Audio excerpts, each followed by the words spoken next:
Ակտիվացնելու է Եվրոպական միությանը Հայաստանի Հանրապետության անդամագրվելուն ուղղված ջանքերը, դա չհակադրելով տարածաշրջանացման, ինչպես նաև հավասարակշռված եւ հավասարակշռման արտաքին քաղաքականության։ Մեր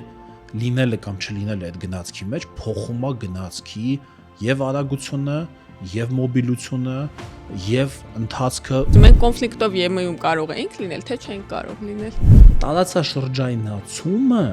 նաեւ Եվրամիության գործիքներից իրանց մոտի տարածաշրջաններում մեկն է։ Հնարավոր է լինել Եվրամիության անդամ առանց ԵՄ անդամ հարևան ունենալու։ Նույնը Մինսկի խմբի համանախագահության ստեղծումը։ Դա է, էլի հետսովետական Հարավային Կովկասում իրավիճակը ռազմավարական մակարդակում կառավարելու հարթակ էր, դա է։ Մի որոշակի պահի իրենց ռեսուրսները չհերիքեց։ Եվ իրենք սկսեցին կոնֆլիկտը սպասարկել ոչ թե մեզ հավելյալ ռեսուրս տրամադրելով, այլ մեզ որպես ռեսուրս օգտագործելով։